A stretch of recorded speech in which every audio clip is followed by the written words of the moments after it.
요한복음 10장 10절 한 절 말씀 우리 한 목소리로 봉독하도록 하겠습니다. 도둑이 오는 것은 도둑질하고 죽이고 멸망시키려는 것뿐이요 내가 온 것은 양으로 생명을 얻게 하고 더 풍성히 얻게 하려는 것이라. 아멘. 한 번 더 우리 마음을 모아서 한 번 더 요한복음 10장 10절 읽겠습니다. 도둑이 오는 것은 도둑질하고 죽이고 멸망시키려는 것뿐이요 내가 온 것은 양으로 생명을 얻게 하고 더 풍성히 얻게 하려는 것이라. 아멘. 할렐루야. 이 세상에는 멸망으로 인도하는 길이 있고요 또 생명으로 인도하는 길이 함께 존재하고 있습니다. 멸망의 시스템과 생명의 시스템이 공존하는 것이죠. 물론 이것은 명확하게 구분되어 있는 것은 아닙니다. 멸망과 생명의 관계는 우리 인생의 곳곳에 함께 공존해서 서로를 공격하거나 방어하거나 할 수 있습니다. 시간과 공간, 또 세대와 환경, 생각과 행동, 거룩과 세속 등을 뛰어넘어서 누군가의 삶에 영향을 미칩니다. 예배 시간임에도 불구하고 예배 시간 안에도 멸망의 길로 가는 사람이 있고 생명의 길로 가는 사람이 함께 있을 수 있습니다.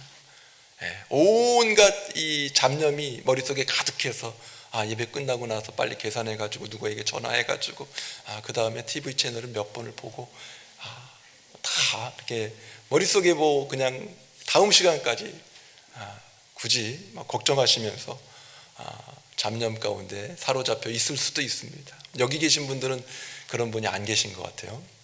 감사하네요.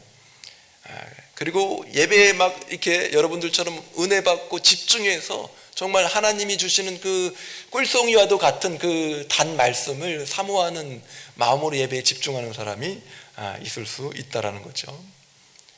영적인 일을 함에도 불구하고 생명의 길과 이 멸망의 길이 같이 싸우고 있어요.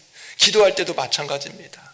하나님의 뜻, 하나님의 나라를 구하는 사람들이 있는가 하면 나의 정욕에 파묻혀가지고 어떠한 그 늪에 빠져가지고 구하지만 정말 파멸에 이르는 간구를 하는 사람들이 때로는 있어요. 하나님을 이용해가지고 온갖 자신의 적들을 다 막 총으로 쏴버리는 사람이 있어요. 하나님 저 사람도 쏴주시고요 저 사람도 쏴주시고요. 뭔가 영적인 일을 하는 것 같은데 제대로 간구하지 못하고 있다는 거죠.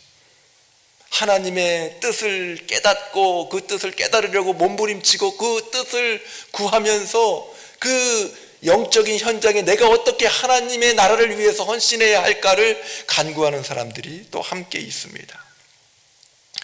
이렇듯 우리는 이 멸망과 생명이 뒤엉켜서 살아가고 있는 인생을 함께 걷고 있다고 볼 수 있습니다. 물론 이러한 영향은 하나님의 주권이라는 큰 틀 속에 갇혀서 영향을 미치기 마련입니다. 사탄은 악하지만 하나님의 통치와 이 무한한 지혜 아래에서만 움직일 뿐입니다. 결국 이길 수 있는 길을 택하시는 저와 여러분이 되시기를 바랍니다. 존 파이퍼 목사님은 생각하라라는 책에서 하나님은 우리로 세상을 통해 세상보다 더욱 그분을 소중히 여기게 하려고 세상을 창조하셨다 이렇게 말하고 있습니다. 그런데 세상 그 자체에만 만족하는 사람이 있어요. 정말 안타깝죠. 하나님께서 세상을 통해서 오히려 하나님이 더 존중이 여김을 받기 위해서 이 세상을 만드셨음에도 불구하고 세상에 묻혀서 인생을 향유하고 많은 사람들이 있다라는 것이죠. 세상의 것이 전부인 사람은 자신도 모르게 죽어가는 시스템, 멸망의 시스템에 갇혀서 살고 있는 것이라고 볼 수가 있습니다. 이 세상에는 영적으로 크게 나눠볼 때 저는 두 부류로 사람을 나눠서 생각을 합니다. 첫 번째는 예수 믿고 구원받은 사람이에요. 그리스도인입니다. 두 번째는 구원받지 못한 사람이 있죠. 생명의 길을 가는 사람과 멸망의 길을 가는 사람입니다. 이 경우에는 결국 생명을 얻느냐 얻지 못하느냐의 싸움이 전개된다고 볼 수가 있어요. 그리고 예수를 믿어서 구원받은 사람들 안에서도 두 가지 부류의 사람이 있습니다. 전도하는 사람과 그렇지 못한 사람입니다. 이 경우는 이 두 부류의 사람들은 생명을 얻었죠. 이미 생명의 길을 얻었어요. 생명은 어때 풍성한 삶을 누리느냐 그렇지 못하느냐의 싸움이 또 이들 안에서 나타나게 되는 것을 볼 수 있습니다. 먼저 우리는 멸망에서 이 생명으로 다 이제 옮겨졌어요. 복음을 믿음으로 말미암아서 멸망에서 생명으로 옮긴 그런 삶을 살고 있습니다. 예수님을 바라보면 멸망으로 가는 그런 시스템, 그러한 흐름의 세상 속에서도 생명을 얻을 수 있는 줄 믿습니다. 예수는 죄로 인해서 죽어가는 우리를 살리는 유일한 길이요 생명의 길이 되십니다. 요한복음 14장 6절에 그래서 예수께서 이르시되 뭐라고 합니까? 내가 곧 길이요 진리요 생명이니 나로 말미암지 않고는 아버지께로 올 자가 없느니라. 예수님께서 당신 스스로가 내가 곧 길이라고 생명의 길이라고 말씀하고 있습니다. 민수기 21장에서 광야 생활하는 이스라엘 백성을 한번 잠시 가서 신방을 해보도록 하겠습니다. 민수기 21장에는요 에돔 왕이 땅을 허락하지 않아서 왔던 길을 되돌아서 가나안 땅과는 반대인 홍해길로 가게 되는 이스라엘 백성들이 등장합니다. 이 일로 인해서 이스라엘 백성들은 가나안 땅을 향해 나아가는 여정 중에 감사할 줄도 모르고 이 만나와 메추라기로 매일매일 먹을 수 있음에도 불구하고 이제는 이것도 질렸습니다. 원망과 불평을 늘어놓기 시작합니다. 그 결과 하나님의 진노를 사게 되었죠. 그들의 이와 같은 원망과 불평은 광야 생활 초기부터, 즉 그들이 출애굽한 직후부터 가나안 땅에 들어갈 때까지 거의 계속되었습니다.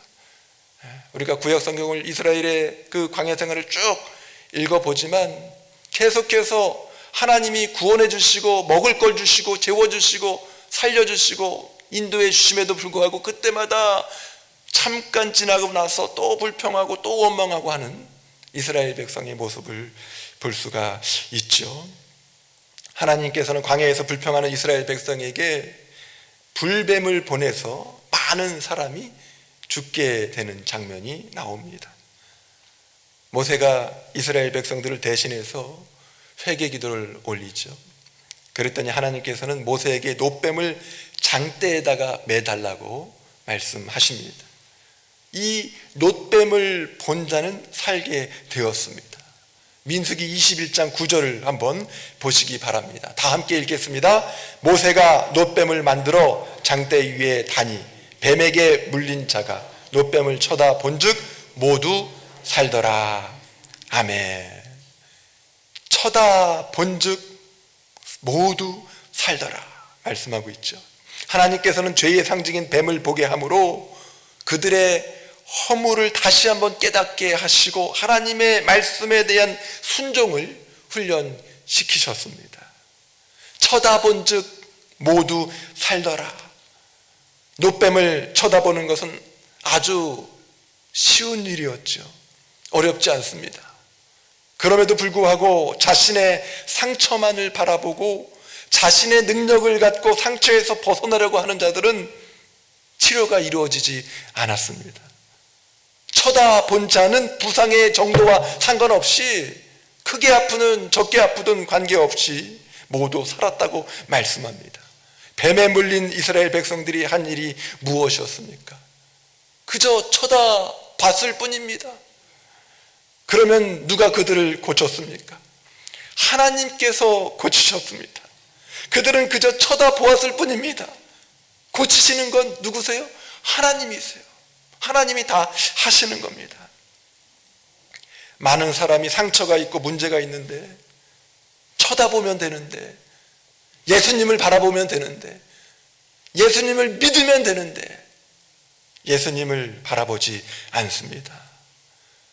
주님께서는 지금도 수고하고 무거운 짐지자들아 다 내게로 오라, 내가 너희를 쉬게 하리라 말씀하고 있는데 예수님을 바라보지 않고 예수님을 따르지 않고 예수님 앞으로 나아가려고 하지 않습니다. 예수를 바라만 보면 살 수 있는데 예수님께 나오지 않는 거죠. 왜 그렇습니까? 내 상처를 바라보면서 내가 그걸 고치려고 자꾸 합니다. 내가 무엇인가 시도하려고 그래요. 내 주먹으로 뭔가 할 수 있을 것 같아요. 내 지식으로 할 수 있을 것 같아요. 내 경험과 내 노력 가지고 자꾸만 무언가를 만들어내서 이루려고 하는 그런 이기적인 욕망 가운데 사로잡혀 있기 때문에 그렇습니다. 내가가 지워지지 않으면 우리는 치료불능, 회복불능의 인생이 될 수밖에 없습니다. 마태복음 16장 24절 말씀 가운데서도 누구든지 나를 따라오려거든 자기를 부인하고 자기 십자가를 지고 나를 따를 것이니라 말씀하고 있습니다. 자기 부인이 안 되면 자기 십자가를 볼 수도 없어요. 그리고 예수님을 제대로 따를 수도 없습니다. 중요한 것은 내가를 내려놔야 돼요. 자기 부인이 되어야 됩니다. 그럴 때 예수님을 따를 수 있는 줄 믿습니다. 노뱀 사건은 구속사적인 관점에서 볼 때 십자가에 달리신 예수님을 상징한다고 볼 수 있습니다.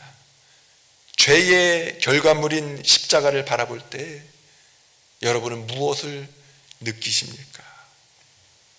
뜨끔하지 않습니까? 요즘에는 십자가가 너무도 많은 그 은혜로 감춰져 있어요. 그 십자가 안에서 나의 죄를 바라봐야 되는데 나의 죄를 보기 어렵습니다. 주님의 시신이 달려 있어서 피를 뚝뚝 떨어뜨리는 십자가의 모습이 보이십니까? 가장 흉악한 죄인의 참혹한 죽음, 그 뒤에 있는 나의 더러운 죄악을 볼 수 있어야 합니다. 십자가에 묻어있는 내 죄를 볼 수 있어야 합니다. 죄로 인한 아픔을 볼 수 있어야 합니다. 죄는 우리를 매우 고통스럽게 합니다. 죄는 이 땅에서 도둑질하고 죽이는 데 그치는 것이 아니라 결국에는 영원한 멸망으로 우리를 인도하고 있습니다. 우리는 아담 이후 지금까지 계속해서 바로 이 죄와 싸우고 있는 것이죠. 죄를 알고 그것을 이기려는 사람들은 결국에 생명의 길로 나아가려고 몸부림을 치고 있어요. 그런데 우리 주위에는 죄를 모르고 사는 사람들이 너무나 많이 있죠. 죄를 모르니까 그 죄에 대한 결과에 대해서도 알지 못하고, 그러니까 거기에서 벗어나려고 하는 어떤 해법을 구하지도 않습니다. 예수가 필요 없다고 말합니다. 정말 불쌍한 사람들이죠. 오늘 본문 요한복음 10장 10절의 말씀을 다시 한번 읽어보겠습니다. 도둑이 오는 것은 도둑질하고 죽이고 멸망시키려는 것뿐이요 내가 온 것은 양으로 생명을 얻게 하고 더 풍성히 얻게 하려는 것이라. 아멘. 도둑질이나 죽이는 것이 죄를 말하고 있죠. 성경 말씀에 의하면 남의 것을 탐내는 것도 뭡니까? 도둑질이에요. 미워하는 게 뭐예요? 살인죄라고 말씀하고 있어요. 결국 이것이 멸망으로 이끄는 도구가 될 수 있습니다. 사탄은 우리에게 남의 것을 탐내게 자꾸 이 마음을 그쪽으로 쏟게 만들죠. 남의 물건을 탐내고, 남의 어떤 사업체를 탐내고, 남이 해놓은 어떤 그런 작품을 탐내고, 남의 논문을 탐내고, 심지어는 남의 여자까지 탐내고, 자꾸 우리를 그쪽으로 몰고 있습니다. 그리고 그것을 취하는 도둑질을 하게 합니다. 죄를 증식시켜서 결국 멸망이라는 목적을 향해서 우리를 내모는 겁니다. 도둑질, 미워하는 것, 이런 것들은 다 과정이에요. 결국에는 영원한 멸망으로 우리를 쳐놓으려고 사탄이 진을 쳐놓고 있다라는 것이죠. 생각에서부터 시작해서 때로는 말로, 또 태도로, 행동으로 사람을 한 번씩, 두 번씩 죽이도록 요구하고 있습니다. 처음부터 사람을 그냥 지나가다가 내가 기분 별로 안 좋다고 해가지고 사람을 죽이는 사람은 없죠.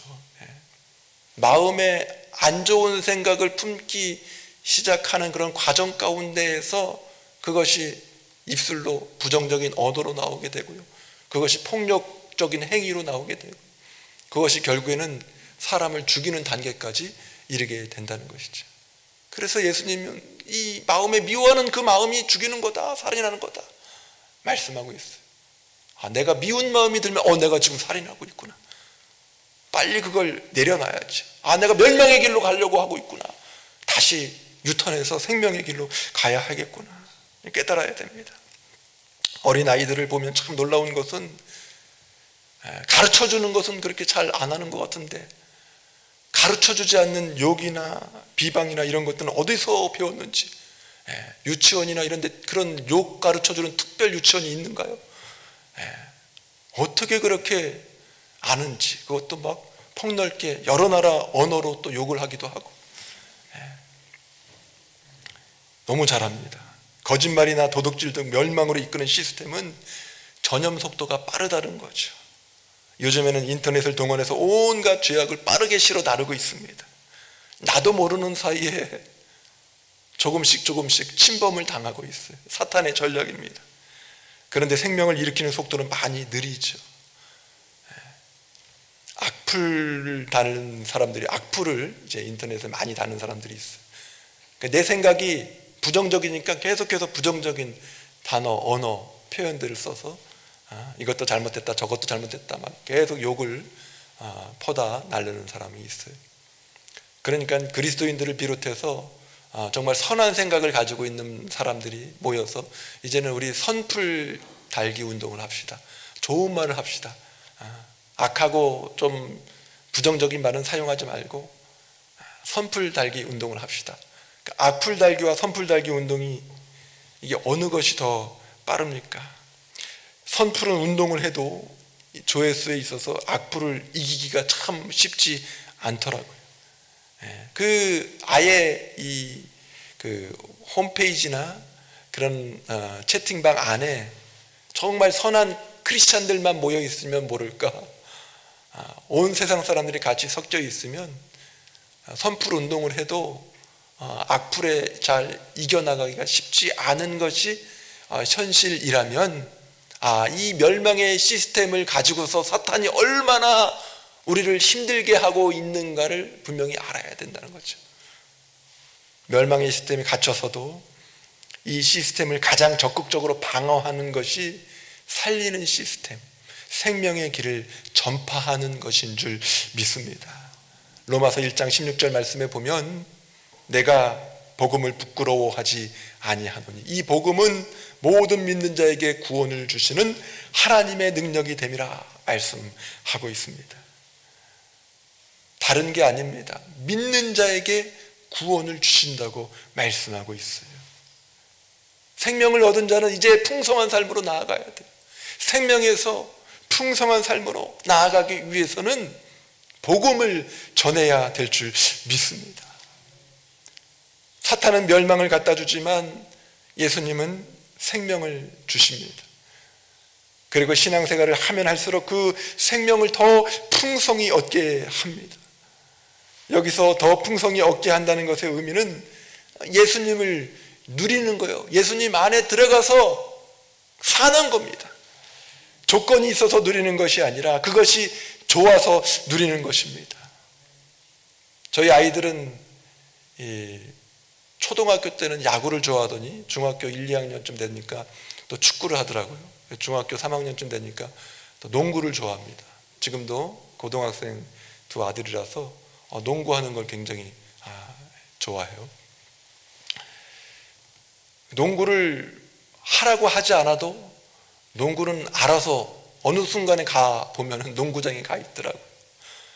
공부는 막 하라고 해서 막 어떤 시간을 정해놓고 다그쳐야 하는데, 농구는 하지 말라고 해도 알아서 하는 거죠. 어르신들처럼 자신의 어떤 건강을 위해서 한다기보다도 그냥 좋아서 하는 거예요. 누리는 거예요. 땀을 뻘뻘 흘리고 나서야 개운하고 시원함을 느낄 수 있으니까 하라고 하지 않아도 하는 겁니다. 예수 안에서 생명을 얻은 자들이 풍성한 삶을 산다는 것은 이 생명을 누리는 거예요. 복음을 누리는 거예요.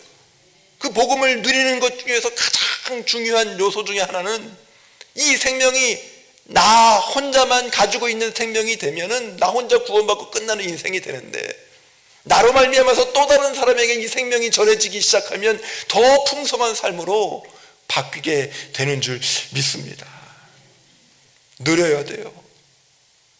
재밌게 살아야 합니다. 말씀도 누려야 되고요, 기도도 누려야 되고, 훈련도 누려야 됩니다. 전도도 누려야 됩니다. 저 같은 경우는 목회하는 것도 누려야 되고요, 설교하는 것도 누려야 되고, 신방하는 것도 누려야 되고. 목회가 참, 저는 지금까지 목회는 재미있게 즐겁게 해온 것 같아요.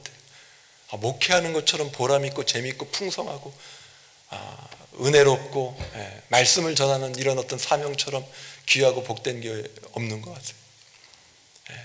이 복음을 전하는 것도 또 마찬가지입니다. 너무너무 감사해요.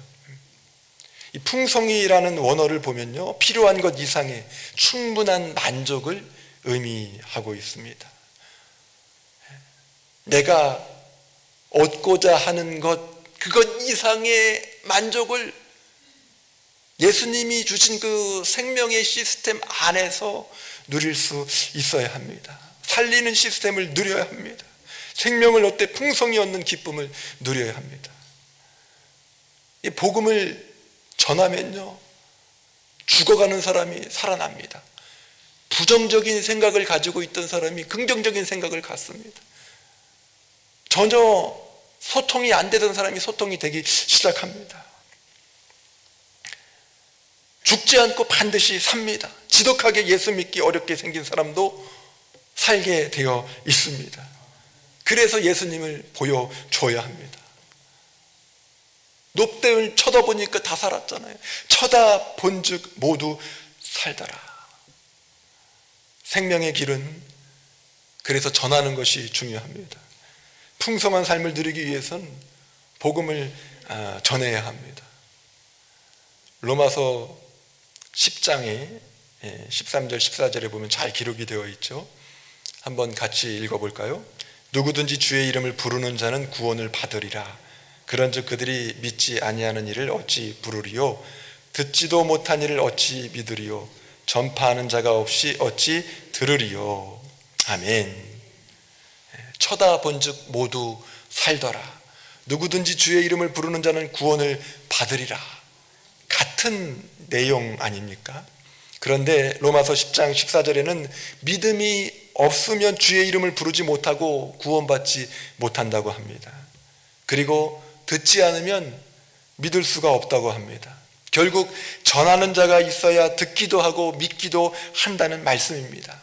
그래서 듣든지 아니 듣든지 전하는 자의 사명이 참 중요하죠.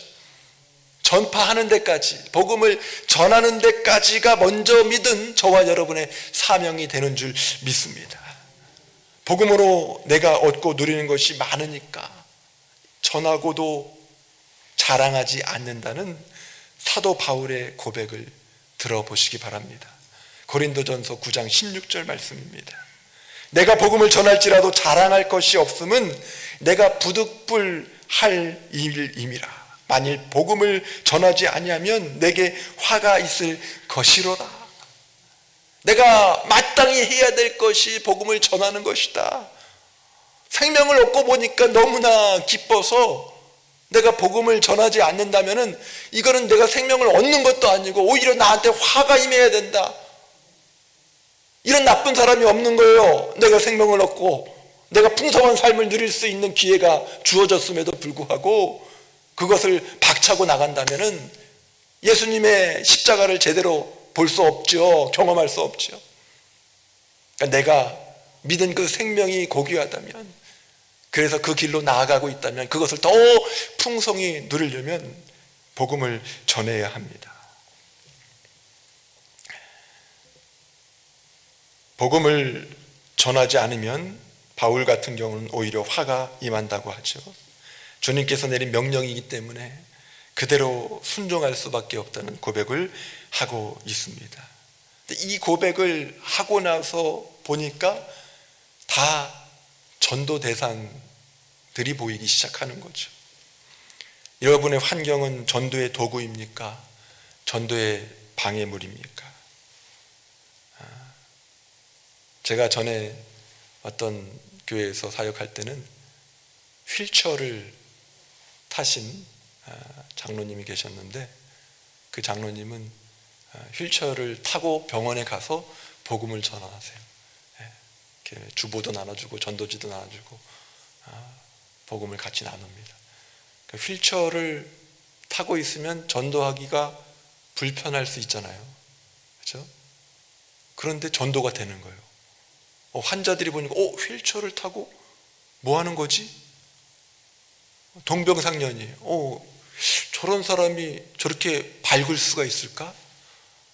누워있는 환자가 저분도 그렇게 건강하지 않은 것 같은데 기뻐함으로 막 복음을 전하니까 뭔가 솔깃해가지고 같이 복음을 듣고 말씀을 나누고, 그래서 많은 사람들을 전도합니다. 그 장로님과 함께 전도하던 권사님들이 장로님 전도를 도와주면서, 목사님 저도 휠체어 타면 전도할 수 있어요. 장로님은 휠체어 타니까 저분들이 전도지도 받고 하잖아요. 몸이 불편한 장애인 장로님을 부러워하고 있어요. 나는 멀쩡함에도 불구하고 오히려 이 멀쩡한 건강한 몸을 가지고 헌신하지 못하고 있는데, 이건 뭡니까? 내 생명이 정말 하나님께서 주실 그 생명이라고 깨닫고 나서 풍성한 삶을 누리고자 한다면 내가 훨씬 더 복음을 잘 전할 수 있죠. 핑계가 먼저 나오지 않는다는 거예요. 제가 개척교회를 섬길 때는 이제 아기가 이제 큰애가 태어나가지고 뭐 1살 2살 막 그랬는데, 저희 아내가 그 아기를 유모차에다 태워가지고 다니잖아요. 근데 제 아내가 특기가 기도고 취미가 전도예요, 보통. 그래서 그거 외에는 할 줄 아는 게 별로 없어요. 그러니까 그날도 유모차를 이제 아기 태워가지고 가는 거예요. 그러면 애들이 많이 몰리고 또 아기 엄마들이 막 몰려요.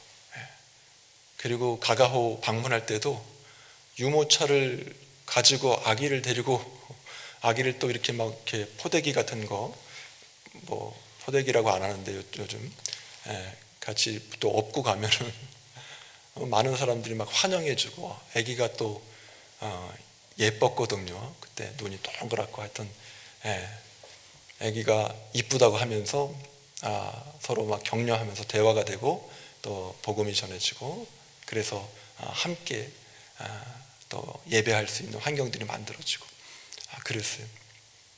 근데 유모차가 있으면은 불편해서, 아기가 있으면 불편해서 저는 전도할 수 없습니다. 신앙생활도 제대로 하기 어렵습니다. 그렇게 말씀하는 분들이 있더라고요. 이게 아니라는 거죠. 내가 받은 생명이 분명하면 장애가 될 수 있는 것이 오히려 앞길을 막을 수밖에 없다고 생각하는 그것이 복음을 전할 수 있는 계기로 만들어 주게 된다는 것입니다. 바울 같은 경우는 복음을 전하다가 어디로 갔어요? 감옥에 갔잖아요. 감옥에 가니까 더 이상 복음을 전할 수 없는 줄 알았는데 거기서 기도하고 찬송하고 하나님을 찾았더니 부르짖었더니 어떻게 됩니까? 옥문이 열렸어요. 옥문이 열리니까 탈출한 것이 아니라 거기서 교도관 간수 앞에서 복음을 전합니다. 주 예수를 믿으라. 그래야만 너 내 집이 구원을 받으리라. 도망갈 필요가 없어요. 어디서든 전도의 현장이 될 수가 있어요. 나는 죄수의 신부이기 때문에, 나는 뭐가 부족하기 때문에, 나는 뭐 어디가 아프기 때문에, 뭐가 안 되기 때문에, 그는 생명이 제대로 잉태되지 못한 거예요. 예수 그리스도의 십자가에서부터 내 자신을 다시 한번 점검을 해야 돼. 내 죄가 완전히 사라졌는지를 한번 바라봐야 돼. 내가 구원받은 하나님의 자녀인가를 다시 바라봐야 돼. 구원받고 많은 인생이 아니라 구원받았으면, 생명을 얻었으면 풍성한 삶으로 나아가야 되죠. 죽어가고 있는 그 영혼이 내게 허락하신 그 복음의 비밀을 같이 나누기만 하면 살 수 있는데, 쳐다본 즉 모두 살더라. 쳐다보기만 하면 살 수 있는데 왜 주저하고 힘들어하고 있습니까? 내 삶이 주님 안에서 더욱 풍성해지길 원하십니까? 대답하세요. 주여만 하지 마시고 다시 질문하겠습니다. 내 삶이 주님 안에서 더욱 풍성해지길 원하십니까? 그러면 복음을 전하시기 바랍니다. 하나님의 역사에 동참하시길 원하십니까? 복음을 전하십시오. 하나님의 음성을 듣기 원하십니까? 복음을 전하면 하나님의 음성을 가장 정확하게 들을 수 있습니다. 하나님께서 나의 삶에 구체적으로 간섭하기를 원하십니까? 복음을 전하시기를 바랍니다. 기도 응답의 열쇠를 얻기를 원하십니까? 복음을 전하시기 바랍니다. 복음을 전하면 후지 맞는 거예요. 당장 그 영혼이 교회로 오고 안 오고는 그거는 나중 일이에요. 그거는 성령께서 하시는 거예요. 하나님이 하시는 거예요. 거기까지 너무 앞서 나가서 진도가 나가가지고 저 사람이 교회로 올까 안 올까? 내일 일 걱정하느냐고 하나님이 그거 신경 쓰지 말라고 나에게 맡기라고 했는데도 불구하고 전도하느라고 수고하고 무거운 짐지자들아 다 네 짐 네가 알아서 져라. 주님께서 그러셨습니까? 전도는 쉼이에요. 쉼. 주님께 맡기고 하는 거예요. 전도가 부담이라는 것은 내 생명을 다시 한번 의심해 봐야 된다니까요. 복음을 전하는 것은 예수님을 믿는 것처럼 단순하고 쉬운 문제일 수 있어요. 그런데 우리 앞에 놓여 있는 생각은 항상 성령의 역사를 침범하곤 합니다. 성령께서 그 영혼의 구원의 문제를 간섭하실 것입니다. 그런데 내가 내 앞에서 그 영혼을 무릎 꿇게 만들려고 해요. 아닙니다. 쳐다보면 됩니다. 쳐다보면 그 이후에 약을 조제해서 먹이고 내가 수고해서 치료를 시키는 것이 아니라 하나님께서 일하시는 줄 믿습니다. 그럼에도 불구하고 왜 우리는 복음을 전하지 못하고 있습니까? 제가 조금 전에 설명했죠.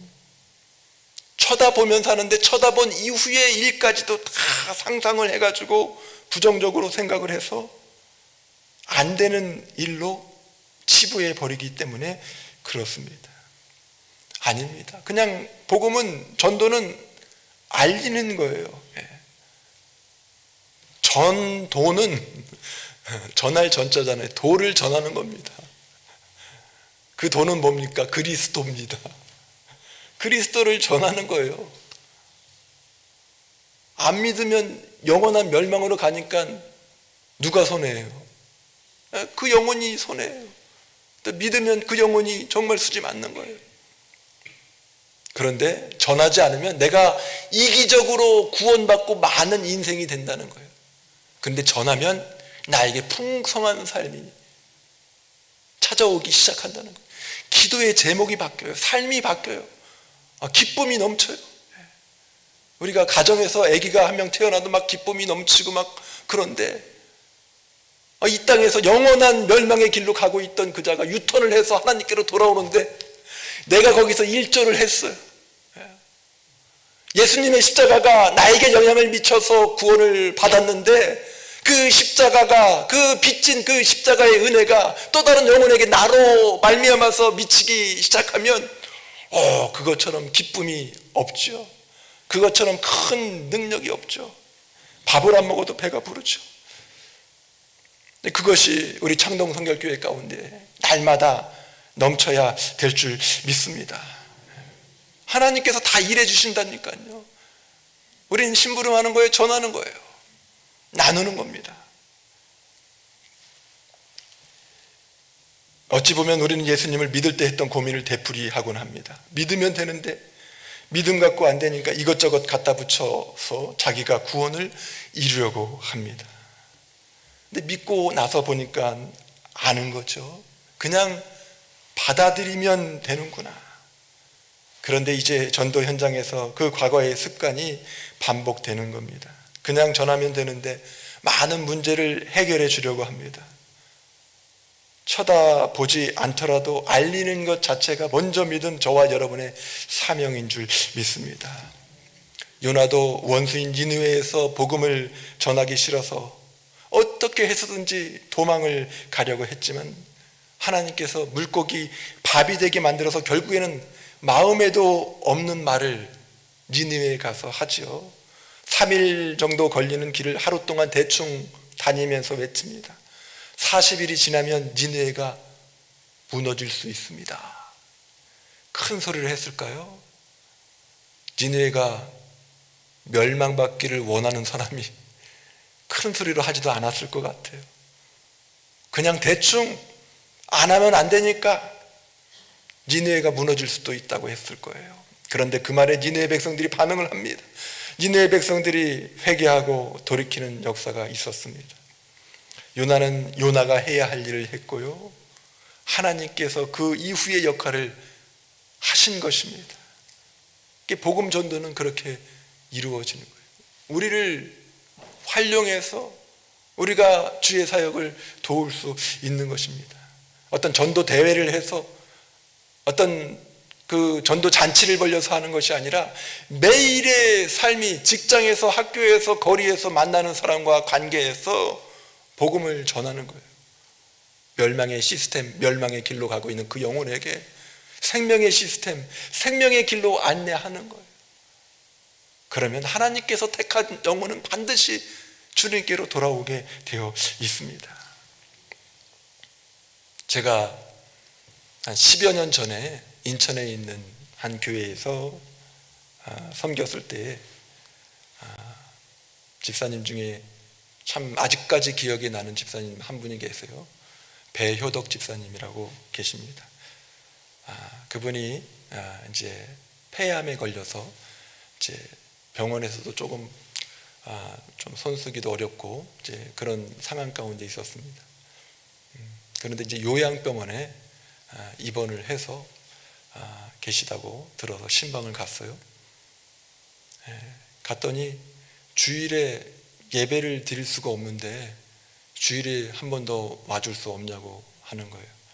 그래서 주일날 가서 예배 드리고 가서 또 그쪽에 가서 예배를 드렸죠. 그랬더니 그분이 다음 주 주일에도 또 와줄 수 없냐고. 주일날 예배를 드렸으면 좋겠는데 예배가 사모가 되는데 예배를 드릴 수 없으니까 와달라니까 어떻게 합니까? 그럼 또 가야죠. 그래서 매주 가기 시작했어요. 그런데 이분이 말씀을 듣고 이 생명이 싹트기 시작하니까 은혜가 되니까 혼자 예배할 수 없는 거예요. 그 옆에 있는 환우들 같이 얘기해서 같이 예배합시다.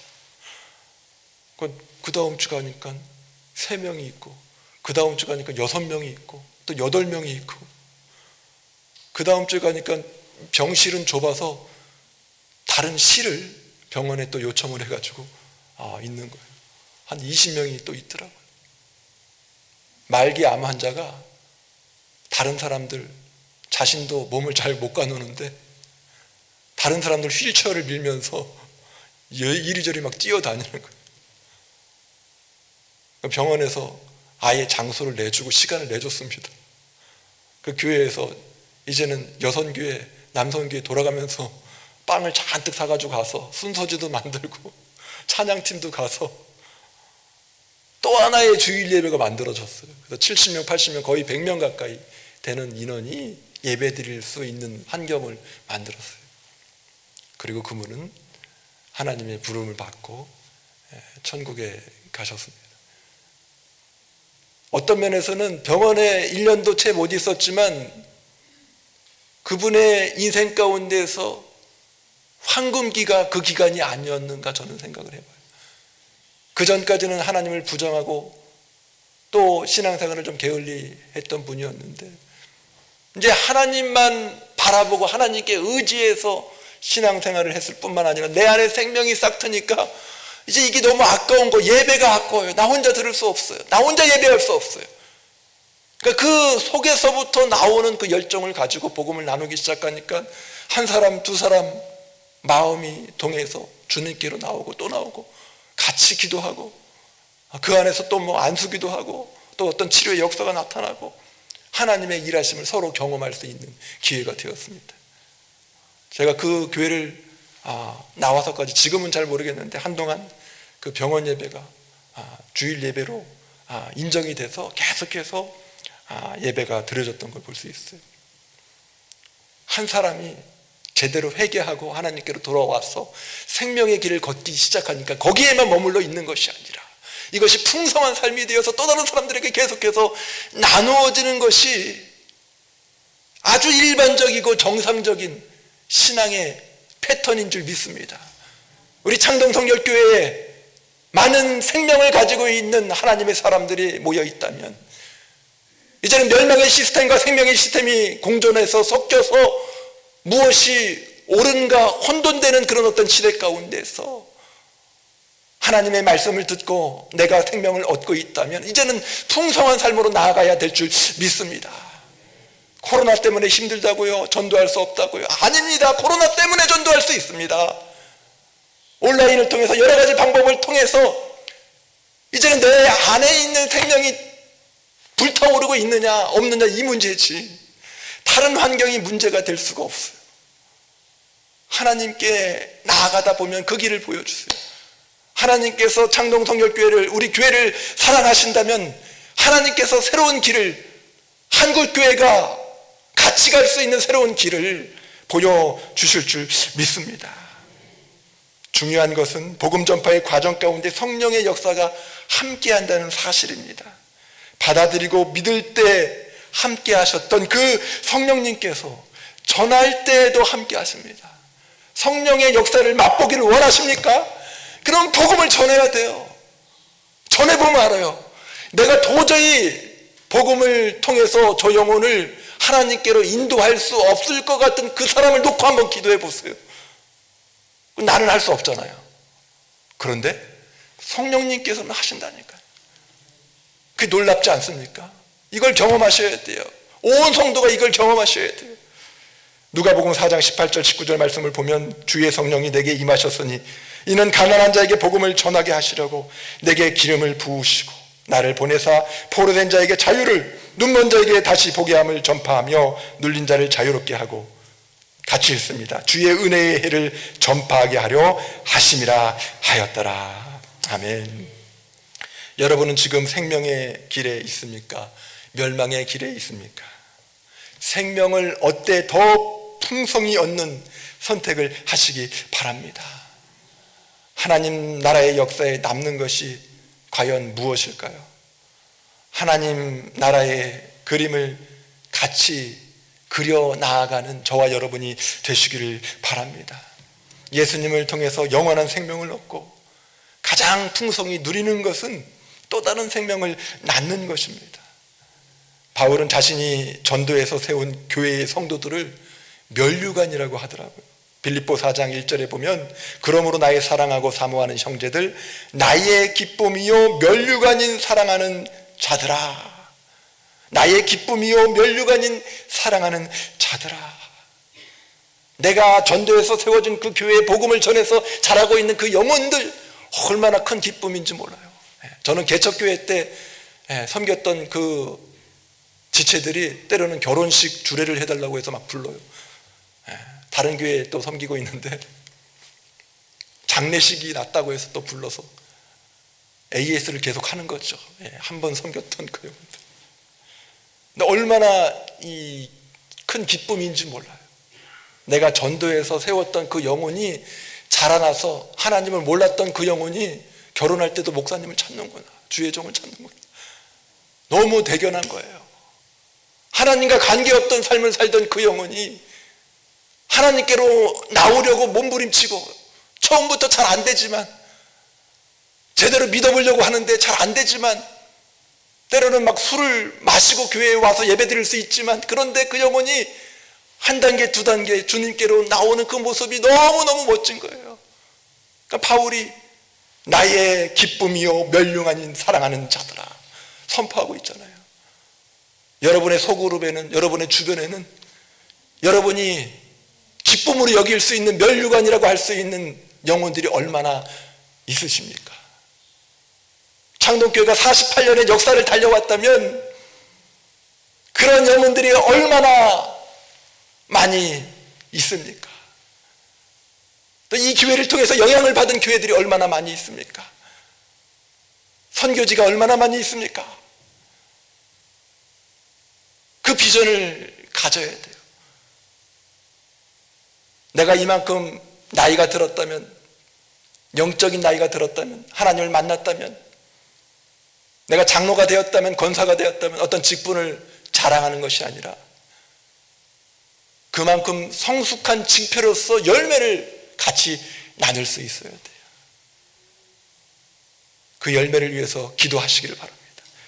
그 열매를 위해서 전진하시기를 바랍니다. 진정으로 자랑해야 할 것이 바로 그것입니다. 천국에서 여러분을 위해 복음을 듣고 구원받은 사람들을 만나는 기쁨을 누리고 싶지 않습니까? 천국에 갔는데 내가 전도한 그 영혼이 같이 있는 거예요. 근데 그 영혼이 한 명도 아니고 10명, 20명, 100명. 여러분은 그러한 영혼을 몇 명쯤 두기를 원하십니까? 인생의 목표를 한번 정하셔야 돼요. 몇 년을 더 사실 겁니까?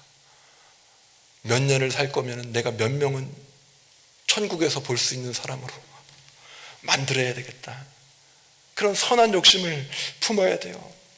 사도행전 8장에 보면 에디오피아 여왕의 내시에게 빌립이 복음을 전하고 세례까지 베푸는 장면이 나오죠. 그 한 사람의 내시에게 전한 복음으로 에디오피아는 오늘날 1억 1,000만 명이 넘는 인구 중에서 3분의 2가 기독교인이 되었습니다. 한 사람이 시작했는데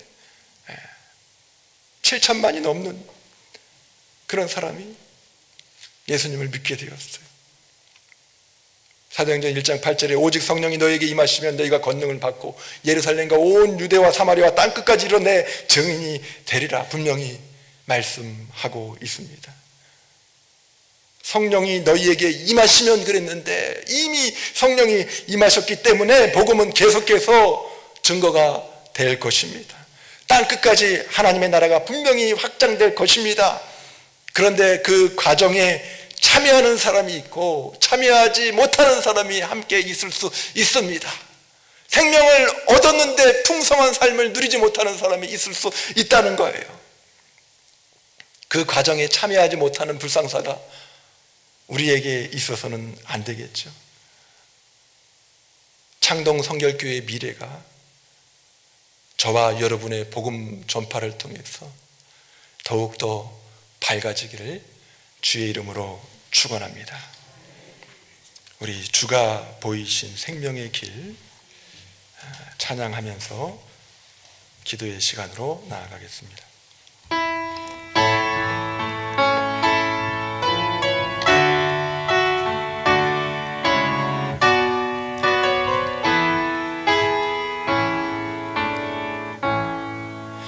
주가 보이신 생명의 길 나 주님과 함께 상한 마음 들이며 주님 앞에 나가리. 나의 의로움이 되신 주 그 이름 예수, 나의 길이 되신 이름 예수. 나의 길 오직 그가 신하니 나를 단련하신 후에 내가 정금같이 나오리라. 다시 합니다. 주가 보이신 생명의 길, 나 주님과 함께 상한 마음 들이며 주님 앞에 나가리. 나의 의로움이 되신 주, 그 이름 예수. 나의 길이 되신 이름 예수. 나의 길 오직 그가 신하니 나를 단련하신 후에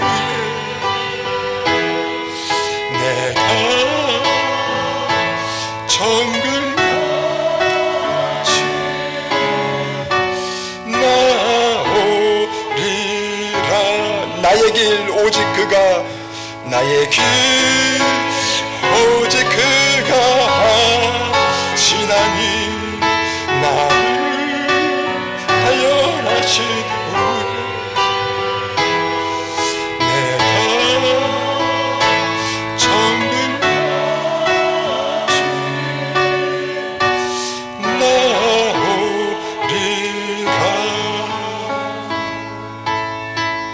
아멘. 이 시간 우리 생명의 길 되신 주님께 나아가게 하여 주옵소서. 내가 생명의 시스템 안에 갇혀 있다면, 생명의 길 되신 주님께 속해 있다면 이제 여기에 머물러 있는 것이 아니라 멸망으로 치닫고 있는 그 영혼을 볼 수 있는 영안을 열어 주옵소서. 그 영혼이 강한 게 아닙니다. 그 영혼이 약한 겁니다. 그 영혼이 넘어져 있는 겁니다. 그 영혼이 슬퍼하고 있는 겁니다. 세상에서 잘 나간다고요, 많은 것을 가지고 있다고요, 학벌이 좋다고요. 아닙니다. 그것이 중요한 것이 아니라 생명이 없으면 영원한 멸망으로, 도둑질하고 죽이는 데서 머무는 것이 아니라 영원한 멸망으로 치달을 수밖에 없는 그 영혼을 이제 내가 예수의 생명을 가지고서 건져내는 데 앞장서게 하여 주옵소서. 풍성한 삶을 누리게 하여 주옵소서. 나 혼자 구원받고 이기적인 구원으로 끝나는 것이 아니라 또 다른 영혼의 구원으로 나가게 하여 주옵소서. 이런 기도 제목으로 주여 한번 부르짖고 우리 다 함께 기도하겠습니다. 주여, 하나님 아버지 감사합니다. 생명을 얻게 하여 주시니 감사합니다. 생명을 얻고 구원받게 하여 주시니 감사합니다. 구원받고 나서 세상을 보니까 영원한 멸망으로 치닫고 있는 그 영혼이 보입니다. 그 영혼을 건져야겠습니다. 인도해야겠습니다. 아버지, 내 안에 있는 그 생명의 능력이 그 영혼에게 증거되게 하여 주시옵소서. 선포하게 하여 주시옵소서. 복음을 증거하게 하여 주시옵소서. 입술로 나누게 하여 주시옵소서. 삶으로 예배하게 하여 주시옵소서. 아버지, 삶의 구석구석에서 성령이 함께 하여 주심으로 말미암아서 우리 입술이 벌어져 있는 하여 주시옵고 우리의 발걸음이 그 영혼을 찾아 나갈 수 있도록 하여 주시옵고 주님과 함께하는 놀라운 은총을 경험하여 달려나갈 수 있는 심령이 모두 될 수 있도록 하여 주시옵소서. 생명을 얻었다면 뜨거워지게 하여 주시옵소서. 사모하게 하여 주시옵소서.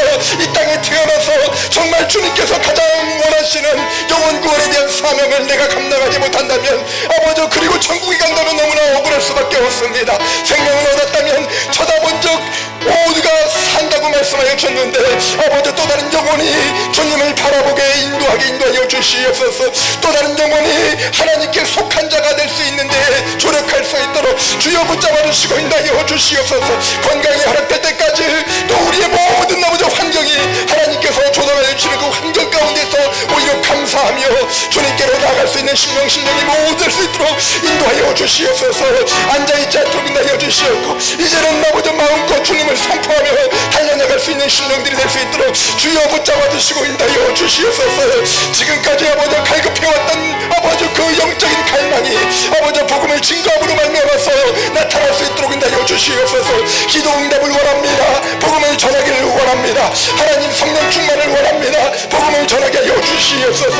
이웃과의 관계가 바로 형성되기를 원합니다. 복음을 전하게 하여 주시옵소서. 함께 복음을 전함으로 말미암아서 장동성교회 모든 교우들이 풍성한 삶을 누리고 달려갈 수 있도록 주께서 역사하여 주시옵소서.